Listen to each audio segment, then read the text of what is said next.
அன்னவயற் புதுவை ஆண்டாளரங்கற்கு பண்ணு திருப்பாவை பல்பதியும்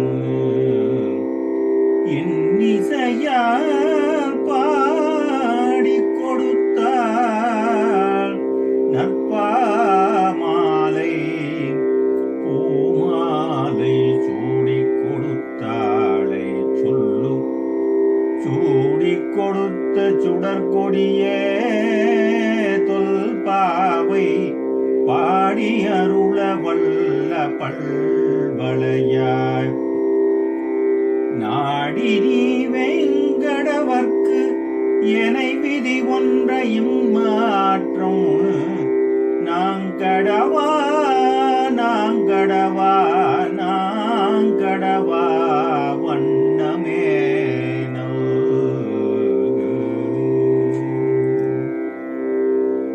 கோவிந்த நாம சங்கீர்த்தனம் கோவிந்தா கோவிந்த. திருப்பாவை 12.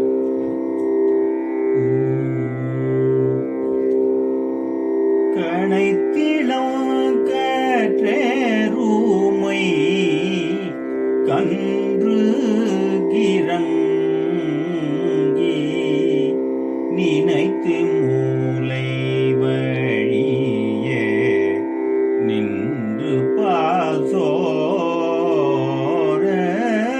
கணைத்திளம் கற்றேருமை கன்று கிறங்கி நினைத்து மூலை வழியே நின்று பாசோர நனைத்தில்லம் சேராக்கும் நற்செல்வம் தங்காய் பணித்திலை வீழ நின்வாசகடை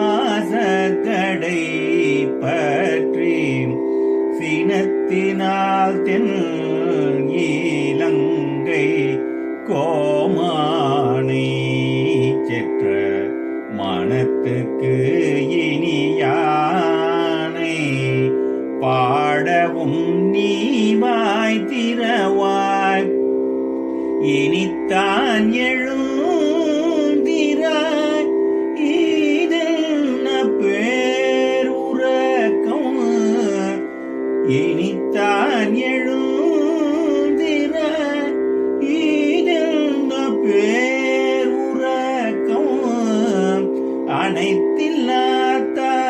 அனைத்தில்லாத்தாரும் அறிந்தேலோரியம் பாவாய் அனைத்தில்லாத்தாரும் அறிந்தேலோரியம் பாவாய். ஹரி கோவிந்த நாம சங்கீர்த்தனம் கோவிந்தா கோவிந்த. இதன் பொருள் என்னவென்றால், பசியால் கதறி திரியும் தங்கள் கன்றுகளை எண்ணிய எருமைகள் என்ன பண்ணுவாமா, தங்கள் மடியில் சொரியும் பாலை சிந்தியபடியே அங்கும் இங்கும் செல்லுகின்றவான். அதாவது கன்றுகள் கன்றுகளை பற்றியே எண்ணிக்கொண்டு அந்த எருமைகள் தங்கள் மடியில் சொரியும் பாலை சிந்தியபடியே அங்கும் இங்கும் செல்கின்றன. அவை சொரிந்த பால் இல்லத்து வாசல்களை சேராக்குகின்றது இல்லவா? இந்த அளவுக்கு விடாமல் பால் சொரியும் எருமைகளுக்கு சொந்தக்காரனான அந்த ஆயனின் தங்கையே, கொட்டுகின்ற பனி எங்கள் தலையில் விழ உன் வீட்டு தலைவாசலில் நாங்கள் காத்து நிற்கிறோம். சீதையை கவர்ந்து சென்ற ராவணின் மீது கோபம் கொண்டு அவனை அழிக்க ராமாவதாரம் எடுத்த கோமனாகிய அந்த நாராயணின் பெருமையை பாடுகின்றோம். ஆனால் நீயோ இன்னும் பேசாமல் இருக்கிறாய். இதற்கு தான் எனக்கு புரியவில்லை. நீயோ இன்னும் பேசாமல் இருக்கிறாய். எல்லா வீடுகளிலும் அனைவரும் எழுந்துவிட்ட நிலையில் பிறகும் உனக்கு மட்டும் ஏன் இந்த பேருறக்கம்? அதாவது இந்த பாடல் உணர்த்தும் கருத்து என்னவென்றால், எருமைகள் பால் சொரிந்து உறக்கம் அந்த உறக்கம் தோழியின் இல்லவாசலை சேராக்கி விட்டுகிறது. அப்படி வருகிறது.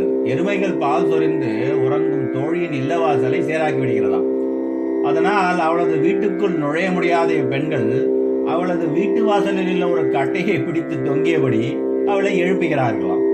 இந்த பாடலின் என்ன வருகிறது என்றால், தலையிலோ பனி பெய்கிறது.